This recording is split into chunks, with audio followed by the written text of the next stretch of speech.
तभी दीवारें हिलने लगी। हॉस्टल की सच्चाई बाहर आने को थी। अंदर था एक पुराना कमरा जहां मीनाक्षी को जिंदा जलाया गया था। ये कैसे हो सकता है? किसी ने उसे जिंदा जलाया? उस दिन कॉलेज के 4 लड़कों ने मीनाक्षी को गलत नीयत से बुलाया था और वो कभी वापस नहीं लौटी। उन्होंने मेरी चीखें नहीं सुनी, कोई नहीं आया बचाने। अब मीनाक्षी का बदला बाकी था और उसका अगला निशाना मयंक था। नहीं, मैं दोषी नहीं हूँ। मीनाक्षी की आत्मा ने मयंक को खींचकर कमरे के कोने में घसीट लिया। मयंक, उसे छोड़ दो। लेकिन आत्मा सिर्फ उसी को मारती है जो डरता है। हम तुम्हारे लिए इंसाफ लाएंगे। हम तुम्हारी कहानी सबको बताएंगे। अचानक आत्मा शांत हो गई। दीवारें रुक गई। मीनाक्षी की आत्मा रोहित की आंखों में झांकती है, जैसे उसे परख रही हो कि वो सच कह रहा है या नहीं।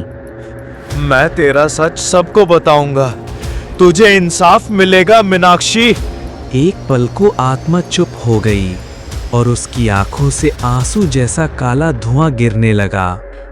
किसी ने आज तक मुझसे इंसाफ का वादा नहीं किया था।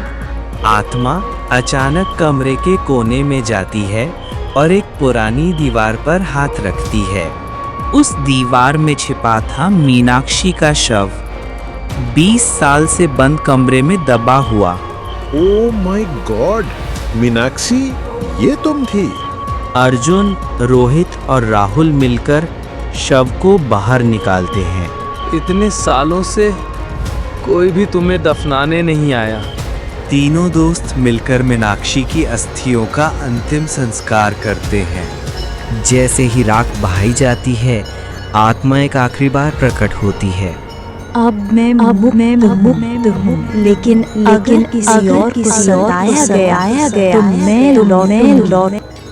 उसके बाद वो हमेशा के लिए चली गई। हवा शांत हो गई। अब इस हॉस्टल की सच्चाई सबको बतानी होगी। तीनों दोस्त यूनिवर्सिटी प्रिंसिपल से मिलते हैं। ये सब 2005 में दबा दिया गया था, हमें कुछ नहीं बताया गया। मीडिया में खबर चलती है हॉस्टल नंबर 13 में 20 साल पुराना हत्याकांड। हमने सिर्फ सच कहा और एक आत्मा को मुक्ति दिलाई। कुछ महीनों बाद हॉस्टल नंबर 13 को बंद कर दिया गया, लेकिन कहते हैं रात के समय वहां से अब भी एक लड़की के गाने की आवाज आती है। कहते हैं जो आत्मा सच्चे इंसाफ के बाद भी लौटे, उसका कोई और अधूरा काम बचा होता है। रोज रात 2 बजे खिड़की से वही लड़की गुनगुनाती है, जैसे किसी का इंतजार कर रही हो। रोहित ने यूनिवर्सिटी छोड़ दी, लेकिन डायरी आज भी उसके पास है। अगर कभी उसकी आत्मा मुझे पुकारे, मैं फिर से लौट आऊंगा। अर्जुन और राहुल अब विदेश में हैं, लेकिन हॉस्टल नंबर 13 के बारे में बात करने से बचते हैं। अर्जुन सपने में फिर से वही सीढ़ियां दिखी।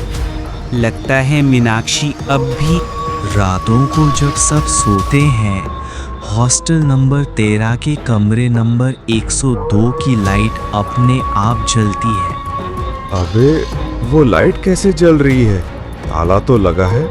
जो भी पास से गुजरता है उसे लगता है किसी लड़की की आंखें उसे घूर रही हैं। मम्मी, मैं उसी हॉस्टल में रूम नंबर 102 मिला है। सब कह रहे हैं कुछ नहीं होता। उसे नहीं पता, उस रूम में अब तक एक आत्मा इंतजार कर रही है। क्या तुम भी मेरा नाम जानोगी? और जैसे ही वो लड़की बैग खोलती है, पीछे से दरवाजा अपने आप बंद हो जाता है।